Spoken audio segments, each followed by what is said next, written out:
Hello students. तो आज का अपना जो सेशन है उसमें काफ़ी चेंज किया है मैंने। क्या कि मैं पहले आपको कॉन्सेप्ट सिखाऊंगा, सिंगल कॉन्सेप्ट, और फिर उस पर बेस्ड जेई में जो पीवाई क्यू आए हैं उनको सॉल्व कराऊंगा। फिर कॉन्सेप्ट, सिंगल कॉन्सेप्ट, फिर उस पर बेस्ड जेई मेंस का पीवाई क्यू, फिर कॉन्सेप्ट, फिर जेई मेन का पीवाई क्यू। ठीक है, तो थोड़ा चेंज किया है। आई थिंक ये इंटरेस्टिंग रहेगा आप लोगों के लिए। ठीक है, और मैंने आज के जो सेशन है उसमें क्वेश्चंस लिए हैं, और कॉन्सेप्ट जो लिया है वो मोस्ट फ्रीक्वेंट जिन कॉन्सेप्ट पर बेस्ड क्वेश्चन यही पूछता रहा है उनको कवर किया है भाई। ठीक है, तो काफी इंटरेस्टिंग होने वाला है सेशन, लास्ट तक जरूर देखना है। ठीक है, तो करते हैं स्टार्ट। सिंपल सी बात है। क्या कि आपसे सबसे पहली बात यह है कि अगर कोई आपसे पूछे कि यार एक सर्कल दे रखा है, पॉइंट दे रखा है, बस ये पता करना हो कि सर पॉइंट सर्कल के अंदर होगा कि पॉइंट सर्कल के ऊपर होगा कि पॉइंट सर्कल के बाहर होगा, कैसे पता करें? तो सिंपल सा तरीका है। जो पॉइंट मान लो x1 y1 आपको दे रखा है, सर्कल की इक्वेशन आपको दे रखी है, तो आप क्या करना है, ये जो पॉइंट है ना x1 y1, ये आप इस सर्कल में पुट कर देना। यानी x की जगह x1, y की जगह y1, तो इस एक्सप्रेशन की जो वैल्यू आएगी वो क्या बनेगी, x1 square plus y1 square plus 2g(x1) plus 2f(y1) plus c। और इस एक्सप्रेशन को हमने नाम दिया S1। क्या नाम दिया है? S1। अगर ये S1 नेगेटिव रहता है तो पॉइंट सर्कल के अंदर होगा, यानी ये वाला केस है। अगर S1 की वैल्यू 0 आती है तो पॉइंट सर्कल के ऊपर होगा। अगर S1 पॉजिटिव आता है तो पॉइंट सर्कल के बाहर होगा। तो आई थिंक पोजीशन निकालने में कोई दिक्कत नहीं है। तो दो तरह के क्वेश्चन आते हैं, एक तो पोजीशन चेक करना। जनरली ये आता है कि पोजीशन दे रखी है, कोई कह दे कि सर्कल के रेस्पेक्ट में ये पॉइंट अंदर है, तो आप S1 नेगेटिव ये वाली कंडीशन लगा देना भाई। ठीक है, बढ़ते हैं आगे। नेक्स्ट, इसी में दो चीजें कवर होती हैं। क्या कि भाई एक जो सर्कल है उसके रेस्पेक्ट में मान लो पॉइंट बाहर है, तो आपसे पूछा जाता है कि सर इस पॉइंट की इस सर्कल से मिनिमम डिस्टेंस और मैक्सिमम डिस्टेंस निकाल के बताओ। ठीक है, तो आपको क्या करना है, पॉइंट आपको दे रखा है, सर्कल पता है तो उसका सेंटर पता है और रेडियस पता है, ये रेडियस पता है। तो आप सिंपल क्या करना, सेंटर और पॉइंट के बीच में डिस्टेंस फॉर्मूला लगाना, उसको हम नाम देंगे ए सी। ए पॉइंट है, सी सेंटर है, ए सी। और उसमें से अगर आप रेडियस माइनस करेंगे तो मिनिमम डिस्टेंस आ जाएगी, और रेडियस ऐड कर देंगे तो मैक्सिमम डिस्टेंस आ जाएगी। अब ये तो हुई याद रखने की बात है कि कॉन्सेप्ट क्या है। देखो ये जो पॉइंट है ए, उसकी मिनिमम और मैक्सिमम डिस्टेंस हमेशा सर्कल्स के रेस्पेक्ट में डायमीटर के अलोंग होगी। तो आपने ए को और सेंटर को ज्वाइन किया तो ये डायमीटर के अलोंग ये बन गया। तो ये जिन पॉइंट्स पे कट कर रहा है उनको ध्यान में देखो, तो ये पी और क्यू पॉइंट्स मिल रहे हैं। तो ए की सर्कल से मिनिमम डिस्टेंस हो गई आपकी एपी। ए की सर्कल से मिनिमम डिस्टेंस क्या है, एपी। कैसे निकालोगे, बोले ए सी माइनस आर, दिख गया ना सबको। और ए की सर्कल से मैक्सिमम डिस्टेंस क्या है, ए क्यू। कैसे निकालोगे, ए और सी के बीच में डिस्टेंस फॉर्मूला लगाओ और उसमें आर ऐड कर देना, वही आ गया मिनिमम मैक्सिमम डिस्टेंस। अगर सर्कल के रेस्पेक्ट में पॉइंट अंदर है ए, तो अगेन ए और सी के बीच में डिस्टेंस फॉर्मूला लगाएंगे तो ए सी आ जाएगा। रेडियस पता ही है, ए की डिस्टेंस मिनिमम दिख ही रही है क्या, ए पी। कैसे निकालेंगे, बोले इस बार आर में से, इस बार आर रेडियस में से ए सी कम करेंगे तो आएगा ए पी। तो मिनिमम डिस्टेंस ए की सर्कल से क्या है, ए पी। कैसे निकली, रेडियस में से ए सी कम कर दो भाई। आया समझ में? और बिल्कुल ऐसे ही अगर ए की मैक्सिमम डिस्टेंस निकालनी है सर्कल से, तो वो कितनी बन रही है, ए क्यू। कैसे निकालेंगे, बोले यार रेडियस में इस बार ए सी ऐड कर दो, तो रेडियस में ए सी ऐड कर दिया। ओवरऑल इसका जो कंक्लूजन है वो आपको याद रखना है। वो सिंपल ये है क्या कि आपको जब भी मिनिमम मैक्सिमम डिस्टेंस पूछे ना, तो क्या करना, जो पॉइंट दे रखा है ए और सेंटर, इनके बीच में डिस्टेंस फॉर्मूला लगा के ए सी निकाल लेना आप। तो अगर मैक्सिमम डिस्टेंस चाहिए तो आर जोड़ देना, 100%। देख लो मैक्सिमम तो दोनों में ए सी प्लस आर ही आ रहा है। और मिनिमम डिस्टेंस चाहिए तो अगर आर बड़ा है ए सी से तो आर में से ए सी माइनस कर देना, और ए सी बड़ा है आर से तो ए सी में से आर माइनस कर देना, तो मिनिमम डिस्टेंस आ गई। इसलिए हम कह देते हैं कि मिनिमम डिस्टेंस बनती है ए सी माइनस आर का मॉड। आर ए सी से बड़ा हो या ए सी आर से बड़ा हो, मॉड लगा दो, मिनिमम डिस्टेंस आ जाएगी। आई थिंक क्लियर है। बढ़ते हैं आगे। नेक्स्ट देख लो, अपना जो क्वेश्चन है वो क्या है, बहुत ही इंटरेस्टिंग क्वेश्चन है। देखो, let maximum and minimum values of this, ये एक एक्सप्रेशन उन्होंने दे दिया, इसकी मैक्सिमम और मिनिमम वैल्यू निकालनी है, X can be any real number, ऐसा उन्होंने कहा है। ठीक है, और B M and N respectively, और M square minus M square पूछा है। अब देखो भाई, ये थोड़ा इंटरेस्टिंग पार्ट है। क्या, अगर मैं इसके आगे ऐसे अंडर रूट लगा दूं तो थोड़ी फीलिंग आ रही है ना, अंडर रूट लगा है, x2 माइनस x1 का square plus y2 minus y1 का स्क्वायर, यानी डिस्टेंस फॉर्मूला। एक पॉइंट आपको दिख रहा है 4,7, दूसरा बोले x तो दिख रहा है, ये क्या है सर? अगर ये x कोऑर्डिनेट तो पक्का ये y कोऑर्डिनेट रहा होगा। तो हम एक काम करते हैं, इस एक्सप्रेशन को मान लेते हैं y। क्या मान लिया हमने? y। स्क्वायर किया तो y स्क्वायर बराबर दिस आया। लेफ्ट में ले गए साहब, तो ये बोले यार ये तो सर सर्कल की इक्वेशन है। बस एक खास बात है कि y अगर अंडर रूट के बराबर है तो y must be greater than equal to 0, ये इंपॉर्टेंट है, ठीक है, क्योंकि अंडर रूट कभी नेगेटिव नहीं होता। इसका मतलब सर्कल का तो पार्ट है, बट एक्स एक्सिस के ऊपर वाला पार्ट, क्योंकि वाई पॉजिटिव चाहिए मुझे, ठीक है। तो इसका मतलब ये समझ में आया कि जो एक्स को वाई पॉइंट है वो सर्कल पर लाई करेगा। अच्छा, अब ये जो एक्सप्रेशन था हमारा अंडर रूट ऑफ दिस, इस ये क्या बन जाएगा? इसको तो हमने वाई मान लिया, तो वाई माइनस 4 का whole square plus X minus 7 का होल स्क्वायर। ये क्या है? ये तो भाई डिस्टेंस है। किस किस के बीच में? एक्स कॉमा वाई एक पॉइंट है, और एक 7,4 दूसरा पॉइंट है। इन दोनों पॉइंट्स के बीच में डिस्टेंस है। तो भाई इसी की तो मिनिमम और मैक्सिमम वैल्यू चाहिए। क्यों? क्योंकि अगर ये मिनिमम है तो इसका स्क्वायर कर देंगे तो जो आपसे पूछा था वो आ जाएगा। तो इसका मतलब मिनिमम डिस्टेंस और मैक्सिमम डिस्टेंस का ही क्वेश्चन है। बस दिया उन्होंने, डायरेक्ट नहीं, इनडायरेक्टली दिया है। तो अपन ने ये ऑब्जर्व तो कर लिया। अब आप क्या करें? बोले सर एक्स कॉमा वाई इस सर्कल पे लाई कर रहा है, जिसका सेंटर निकाल लिया 4,0, रेडियस आ गई आपकी 2। सेंटर रेडियस लास्ट क्लास में सीखा था हमने निकालना, तो सेंटर रेडियस आ गई। अब क्या करें? डायग्राम बनाते हैं। सेंटर है 4,0, रेडियस है 2, तो ये सेंटर है और रेडियस 2 है। एक्स एक्सिस पे लाई करेगा तो 2 कम कर दो इसमें से, 4 में से, तो 4 माइनस 2 2 आ गया, 4 प्लस 2 6 आ गया। और एक्स एक्सिस के ऊपर का पार्ट है, यानी सर्कल का सिर्फ ये पार्ट, यानी सेमी सर्कल हो गया एक प्रकार से ये, है ना। तो सेमी सर्कल में और पॉइंट एक्स कॉमा वाई लाई करेगा, और ए पॉइंट फिक्स है क्या? 7,4, 7,4 ऊपर है यहाँ पे। अब इसकी इस सर्कल से मिनिमम, अब देखो सर्कल पूरा नहीं है, अगर पूरा होता तो सर बहुत आसान था कि सेंटर पता है, ए पता है, तो ए सी में आर जोड़ते, A C plus R maximum distance होती, और A C minus R minimum distance होती। बट सर्कल नहीं है पूरा, तो वो फॉर्मूला हम नहीं लगा सकते। बट हाँ ये जरूर है, क्या मिनिमम डिस्टेंस तो सर अभी भी डायमीटर के अलोंग ही देखेंगे तो एपी ही बनेगा, तो वो तो फिक्स है क्या? ए सी माइनस आर, पिछली बार जो कॉन्सेप्ट सीखा है ना, तो मिनिमम डिस्टेंस तो एपी ही आएगा। और कैसे आएगा? ए और सी के बीच में डिस्टेंस माइनस आर, ए और सी के बीच में डिस्टेंस फॉर्मूला लगाओ, तो ए सी के बीच में डिस्टेंस फॉर्मूला लगाएंगे तो अंडर रूट 7 माइनस 4 यानी 3 का स्क्वायर, और 4 माइनस 0 यानी 4 का स्क्वायर, तो कितना आ गया? 5। ये आया ए सी, ए सी की जगह 5 लिख दिया, और रेडियस 2 है, और ये आ गया 3। तो मिनिमम डिस्टेंस तो आ गई टी की, टी हमने ये एज्यूम किया डिस्टेंस। अब मैक्सिमम कैसे निकालें सर? मैक्सिमम वैल्यू यहाँ ये है कि अगर ये सर्किल कंप्लीट होता तो AC प्लस आर होता, बट पूरा नहीं है। लेकिन हमें ये समझ में आ रहा है कि ये मिनिमम है, और डिस्टेंस इधर भी बढ़ेगी और इधर बढ़ेगी, तो देखा जाए तो ये तो काफी क्लोज हो जाएगा इसके, है ना। तो मैक्सिमम डिस्टेंस ये देने के बजाय आपको कौन सा देने वाला है? ये बढ़ती जा रही है, बढ़ती जा रही है, ये वाला पॉइंट मैक्सिमम डिस्टेंस देने वाला है।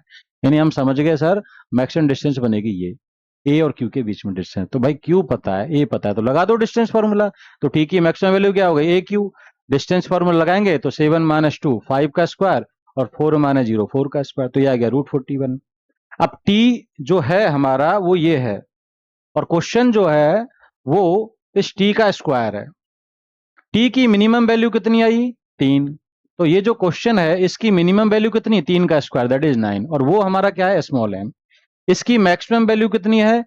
√41, और वो टी है, और इसका स्क्वायर ये है, तो मैक्सिमम वैल्यू इसकी कितनी? कैपिटल एम, वो क्या बनेगा? √41 का स्क्वायर, दैट इज 41। आपसे पूछा M square minus M square, तो यानी कि 41 का स्क्वायर माइनस 9 का स्क्वायर ये पूछा है, तो ए स्क्वायर माइनस बी स्क्वायर लगा लो, तो 41 माइनस 9 और 41 प्लस 9, तो ये आ जाएगा आपका 32, और ये आ जाएगा 50। एक काम करते हैं, यहाँ 16 दो इसको भेज दो, तो ये आ जाएगा 100, 1600 आंसर आ जाएगा। तो आंसर इज 1600। आया समझ में? काफी इंटरेस्टिंग प्रॉब्लम था, आई थिंक क्लियर है सबको। बढ़ते हैं आगे, नेक्स्ट।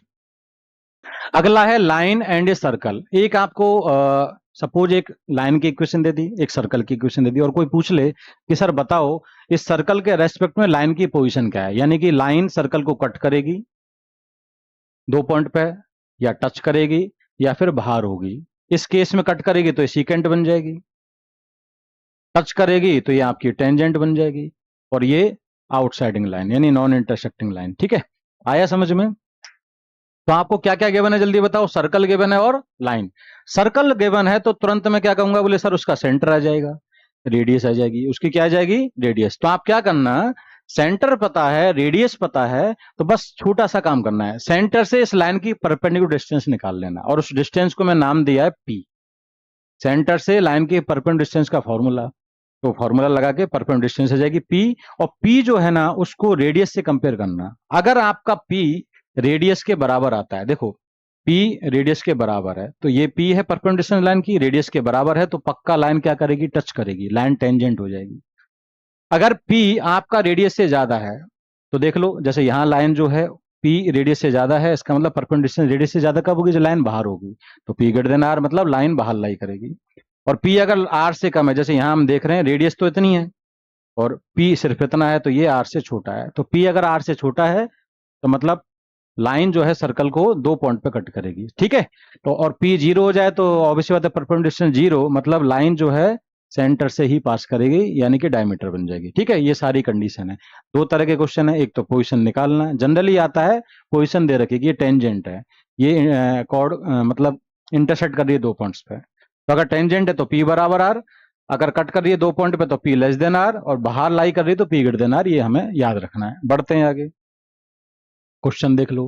कंसिडर दी सर्कल, एक सर्कल दे रखा है, इसका सेंटर क्या है, अल्फा कोमा बीटा, रेडियस क्या है, ये √50 का स्क्वायर, √50 मतलब 5√2, तो रेडियस कितनी है इसकी 5√2, सेंटर है अल्फा कोमा बीटा, कह रहा है कि इसमें सर्कल जो है ना इस लाइन को टच कर रहा है, किस पॉइंट पे, पी पॉइंट पे है, तो ये सर्कल है जिसका सेंटर और रेडियस हमें दे रखा है अल्फा बीटा और 5√2, और ये इस लाइन को, कौन सी लाइन, ये पी पॉइंट पर टच कर रहा है।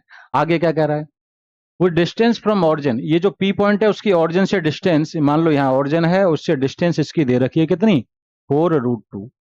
पूछा क्या है, अल्फा प्लस बीटा का होल स्क्वायर।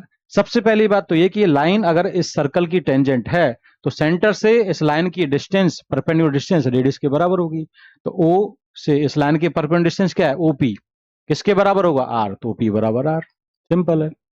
ओपी कैसे निकालेंगे, बोले पॉइंट पता है, लाइन पता है, तो परपेंडिकुलर डिस्टेंस लगाओ, ये पॉइंट पुट करो, alpha plus beta upon under root a² plus b², यानी 1 का स्क्वायर प्लस 1 का स्क्वायर, और ये किसके बराबर कर दिया, रेडियस, दैट इज 5√2। तो इसका स्क्वायर कर दो, अल्फा प्लस बीटा का होल स्क्वायर, ये √2 का स्क्वायर 2 आ जाएगा, ये 50 हो जाएगा, और ये मल्टीप्लाई किया 100 आ गया। भाई यही क्वेश्चन था जेईई मेंस 2024 का क्वेश्चन है, खत्म, यानी पी बराबर आर, ये कंडीशन लगानी है। बढ़ते हैं आगे, नेक्स्ट है position of two circles with respect to each other, ठीक है, यानी आपको दो सर्कल से दे रखे हैं, उनकी पोजीशन आपस में रिलेट करनी है। तो देखो ये दो सर्कल हैं, बार बार दिख रहे हैं, तो कंडीशन क्या लगेगी वो हमें याद रखना है। दो सर्कल अगर बाहर हैं तो कब ऐसा हो सकता है, तो जब, अगर हम गौर से देखें तो इनके सेंटर हैं C1 C2 और रेडियस है R1 R2, सेंटर्स के बीच में डिस्टेंस, और ये आपकी रेडियस है R1 और ये आपकी रेडियस है R2, तो बताओ सेंटर्स के बीच में जो डिस्टेंस है वो R1 प्लस R2 से क्या है, ज्यादा है। तो जब जब सेंटर्स के बीच में डिस्टेंस रेडियस के सम से ज्यादा होगी तो दोनों सर्कल बाहर लाई करेंगे एक दूसरे के। अगर आप यहां देखें तो ये है आपकी रेडियस R1, ये है R2, साफ साफ दिख रहा है कि सेंटर्स के बीच में डिस्टेंस C1 C2 मतलब सेंटर्स के बीच में डिस्टेंस लिख दिए यहाँ, वो R1 प्लस R2 के बराबर है ना, यानी जब जब सेंटर्स के बीच में डिस्टेंस रेडियस के सम के बराबर है तो समझ जाओ कि सर्कल एक दूसरे को एक्सटर्नली टच कर रहे हैं। अगर आप यहां देख लो, ये जो है ना एक छोटा सर्कल है जो इंटरनली टच कर रहा है दूसरे सर्कल को, ठीक है, तो ये इंटरनली टच कर रहे हैं एक दूसरे को, यहां सेंटर्स के बीच में डिस्टेंस ये है, ठीक है। अब ये कैसे निकालेंगे, तो देखो अगर आप गौर से, तो देखो ये जो है ना, ये जिस पॉइंट पर टच कर रहा है वो और C1, इनके बीच में डिस्टेंस क्या बनेगी, पूरी रेडियस, यानी ये पूरा रेडियस है, ये पूरा क्या है, R1, और ये जो C1 और ये जो है ना ये वाली डिस्टेंस, ये क्या है, R2, छोटे वाले सर्कल की रेडियस। तो R1 में से R2 माइनस करेंगे तो सेंटर्स के बीच में डिस्टेंस आ रही है कितनी, R1 माइनस R2। अब दोनों ही केस हो सकते हैं कि भाई R1 बड़ा है कि R2 बड़ा है, भाई ऐसा भी हो सकता है कि दूसरा C2 बड़ा हो C1 छोटा हो, तो इसलिए हम क्या कहते हैं, सेंटर्स के बीच में डिस्टेंस R1 माइनस R2 के मॉड, यानी R1 R2 से बड़ा हो या R2 R1 से बड़ा हो, मॉड के बराबर है तो सर्कल एक दूसरे को इंटरनली टच करेंगे, तो ये कंडीशन याद रखनी।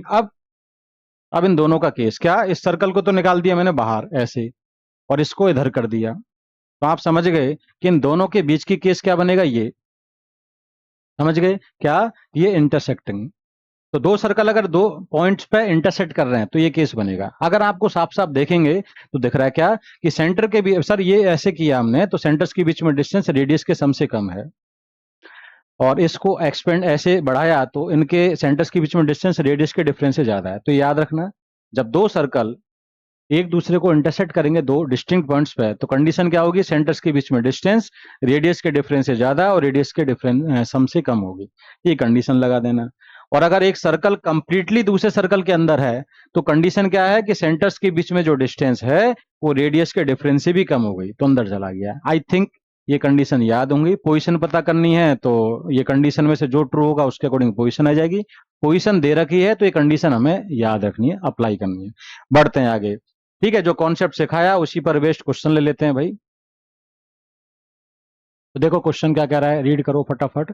इस circle C of radius 2 lies in second quadrant, एक सर्कल है जिसकी रेडियस 2 है, सेकंड क्वाड्रेंट में लाई कर रहा है, ठीक है। और कह रहा है कि टचेज बोथ है कोऑर्डिनेटिंग, दोनों एक्सिस को टच कर रहा है। लास्ट में हमने सीखा था लेक्चर में क्या, कि अगर दोनों को टच कर रहा है, ये सर्कल दोनों एक्सिस को टच कर रहा है, तो बोले सर ये रेडियस है, और रेडियस कितनी दे रखी है 2। तो आप देख रहे हैं वाई एक्सिस के लेफ्ट में गए तो सेंटर क्या हो गया -2, और एक्स एक्सिस के ऊपर 2 यूनिट, तो सेंटर का वाई कोऑर्डिनेट क्या है 2, तो सेंटर क्या है -2,2, और रेडियस कितनी है 2। तो देखो पहला जो सर्कल है उसका सेंटर है -2,2, रेडियस क्या है 2। आगे क्या कह रहा है, आर रेडियस है एक सर्कल की जिसका सेंटर है 2,5, तो दूसरा सर्कल है जिसका सेंटर मैंने 2,5 लिखा, रेडियस आर मान ली, ठीक है। आगे क्या कह रहा है, इंटरसेक्ट सर्कल सी, यानी पहला जो सर्कल है उसको एग्जैक्टली एट 2 पॉइंट्स, 2 पॉइंट्स पे कट कर रहा है। If set of all possible values of R is this interval then this. हम समझ गए भाई। सर दोनों सर्कल अगर एक दूसरे को ऐसे दो डिस्टिंक्ट पॉइंट्स पे इंटरसेक्ट कर रहे हैं, जस्ट पहले ही कंडीशन हमने देखी है, बहुत क्वेश्चन इस पर पूछे जाते हैं क्या, दो पॉइंट पे अगर कट कर रहे हैं दो सर्कल, तो कंडीशन क्या है, सेंटर्स के बीच में डिस्टेंस रेडियस के डिफरेंस से ज्यादा, रेडियस के सम से कम होगा। बस ये लगाना है भाई। तो सेंटर्स हैं आपके C1 C2, इनके बीच में क्या लगा दो, डिस्टेंस फॉर्मूला। तो बताओ डिस्टेंस फॉर्मूला लगाएंगे तो 2 माइनस माइनस 2 यानी 4 का स्क्वायर, और 5 माइनस 2 यानी 3 का स्क्वायर, तो कितना आया ये 5। तो सेंटर्स के बीच में डिस्टेंस रेडियस के सम से कम और रेडियस के डिफरेंस से ज्यादा। सेंटर्स के बीच में डिस्टेंस अभी निकालिए, 5 आ गई। रेडियस एक की r है, एक की 2 है, तो r+2 और r-2 का मॉड, ठीक है। अब ये इसमें दो इनइक्वलिटी हैं, एक तो ये कि ये इससे छोटा होना चाहिए और ये इससे छोटा होना चाहिए, तो दोनों को अलग अलग सॉल्व करेंगे, दोनों का इंटरसेक्शन ले लेंगे। r+2 5 से बड़ा है तो r 3 से बड़ा गया, और r-2 का मॉड 5 से छोटा है। तो आपको पता है कि ये मॉड की इनइक्वलिटी का रिजल्ट होता है क्या, कि मॉड x अगर a से छोटा है, a पॉजिटिव है, तो x क्या होता है, -a से a। x क्या होता है, -a से, ये हमें याद होना चाहिए। तो मॉड ऑफ r-2 5 से छोटा है, तो r-2 क्या होगा, -5 से 5, 2 उधर भेजा तो -3, इधर भेजा 2 + 5 7 आ गया। सबको पता है कि रेडियस तो नेगेटिव से तो बड़ा ही होगा, तो रेडियस क्या होना चाहिए, 7 से छोटा होना चाहिए सर, -3 से तो बड़ा ही होगा। तो यहाँ पे रेडियस आया 7 से छोटा, यहाँ रेडियस आया 3 से बड़ा, दोनों का क्या लेना है, इंटरसेक्शन। यानी 3 से बड़ा होना चाहिए r और 7 से छोटा होना चाहिए, तो 3 और 7 के बीच में होना चाहिए r। तो r आ गया 3 से 7, और आपको यही दिया है अल्फा से बीटा, तो अल्फा कितना आ गया 3 और बीटा कितना आ गया 7। फिर पूछा है 3 beta -2 alpha, 3 beta -2 alpha, beta 7 रख दो, अल्फा 3 2 रख दो, तो 3, ये आपका कैलकुलेशन आंसर कितना आ गया 15। आई थिंक क्लियर है सब, ठीक है। देख लो भाई, तो मैंने जो कॉन्सेप्ट सिखाया उस पर बेस्ड क्वेश्चंस करवाए हैं आज, ठीक है, तो काफी अच्छा लग रहा है मुझे। अब नेक्स्ट इस क्वेश्चन पे आ जाते हैं फटाफट, ठीक है। तो एक चीज मैं बता देता हूं उससे पहले आपको, क्या कि जब ये दो सर्कल टच करते हैं ना, एक सेकंड क्या हो गया भाई, हाँ, जब दो सर्कल टच करते हैं, जैसे ये दो सर्कल हैं, ये टच कर रहे हैं मान लो पी पॉइंट पे, तो ध्यान रखना C1 C2 और ये पी पॉइंट हमेशा कोलिनियर होते हैं, और पी पॉइंट C1 C2 को R1 R2 में डिवाइड करेगा, ऐसे C1 C2 है, ये भी यहाँ की बात कर रहे हैं, ये इंटरनली टच कर रहा है, तो इसमें भी C1 C2 और ये P मान लो, तो ये अगेन कोलिनियर है, ठीक है। चलो बढ़ते, मतलब एक ही लाइन पे लाई करेंगे। तो अपना जो क्वेश्चन है उसको रीड करते हैं, क्या कह रहा है, लेट दी सर्कल, आपको सर्कल दे रखा है एक C1, C1 एक सर्कल है थर्ड क्वाड्रेंट में, ठीक है, रेडियस कितनी है 3, टचेज बोथ कोऑर्डिनेट एक्सिस। यार ये टचिंग बोथ कोऑर्डिनेट एक्सिस बहुत रिपीटेडली काम आता है, ठीक है। लास्ट में भी हमने कुछ क्वेश्चन देखे, उनमें भी काम आ रहा है, इसलिए मैंने इसका स्पेशल सेशन लास्ट में लिया हुआ है। वो वीडियो नहीं देखा तो भाई जरूर देखना, ठीक है। तो क्या कह रहा है, थर्ड क्वाड्रेंट में एक सर्कल है, रेडियस आपको दे रखी है 3 और दोनों कोऑर्डिनेट एक्सिस को टच कर रहा है। तो अगेन वही ये टच कर रहा है तो 3 3, इसका मतलब हमें समझ में आ गया क्या कि सर सेंटर क्या हो जाएगा, -3, -3, ठीक है। रेडियस कितनी है, 3। आगे बढ़ते हैं। C2 एक सर्कल है जिसका सेंटर दे रखा है 1,3, ठीक है। एक और सर्कल है जिसका सेंटर है 1,3 और ये एक्सटर्नली टच करता है अल्फा कॉमा बीटा पे इस सर्कल को, यानी दोनों सर्कल एक दूसरे को टच कर रहे हैं। ये पहला सर्कल मैंने यहां बनाया, ये दूसरा सर्कल बनाया, किस पॉइंट पे टच कर रहे हैं, अल्फा कॉमा बीटा पे। तो इस पॉइंट P पे टच कर रहे हैं, अल्फा कॉमा बीटा है, एक्सटर्नली टच कर रहे हैं, तो ये वाला केस होगा। पहले वाले की रेडियस 3 है, दूसरे की R दे रखी है। फिर पूछा है बीटा माइनस अल्फा का होल स्क्वायर। सिंपल है यार, क्या ये बताओ, अभी जस्ट बताया कि ए और बी कोलिनियर होंगे पी के साथ, और पी ए बी को R1:R2 में डिवाइड करेगा 3:R। तो सेक्शन फॉर्मूला लगा दो, क्या कि 3 × 1 प्लस R × -3, तो 3 -3R अपॉन 3 + R, ये एक्स कोऑर्डिनेट हो गया पी का, दो की अल्फा है, तो अल्फा किसके बराबर है, इसके। ऐसे बीटा क्या आ जाएगा, 3 × 3 प्लस R × -3 अपॉन 3 + R, ये आ गया। तो ये आपका बीटा हो गया, ये आपका अल्फा हो गया। आपसे कहा बीटा माइनस अल्फा, यानी इसमें से माइनस करना है, तो बीटा माइनस अल्फा बन गया, पहले में से दूसरा माइनस कर दिया। अच्छा एलसीएम तो इनका 3 + R, इसमें से माइनस किया तो आपका 3R कट जाएगा। 9 - 3 क्या है, 6 का स्क्वायर 36, और नीचे क्या है 3 + R का स्क्वायर। अब देखो एक तरीका तो कि सर R निकाल लें, कैसे, बोले हमने कंडीशन पढ़ी सेंटर्स के बीच में डिस्टेंस रेडियस के सम के बराबर होता है जब एक्सटर्नली टच करते हैं, यानी ए बी किसके बराबर होगा, रेडियस का सम।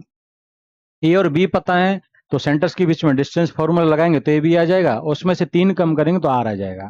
फिर आप यहां पुट करोगे। बेटर ये है ना कि यार 3 + R जब आपसे पूछा ही है 3 + R, तो 3 + R किसके बराबर है, ए बी, मतलब ए और बी के बीच में डिस्टेंस, वही C1 C2 सेंटर्स के बीच में डिस्टेंस, तो इनके बीच में डिस्टेंस फॉर्मूला लगा दो। तो इसलिए हमने कहा 3 + R मतलब ए बी, उसका स्क्वायर मतलब ए बी का बीच में डिस्टेंस फॉर्मूला लगाओ, -3 - 1 मतलब 4 का स्क्वायर, और -3 - 3 यानी 6 का स्क्वायर। तो ये आपका सिंप्लीफाई होकर कितना आ गया, 9/13। दिया कितना है, m/n। GCD मतलब SCF 1 है, तो देख लो 9 और 13 का SCF 1 है, तो m 9 और n 13 है, m + n पूछा है, तो आंसर क्या आ गया 22। आई थिंक समझ में आया होगा भाई, बहुत आसान प्रॉब्लम्स हैं ये, ठीक है। और ये वाला प्रॉब्लम आप लोग ट्राई करना, ठीक है। इसके बाद थैंक यू वेरी मच, मिलते हैं नेक्स्ट लेक्चर में।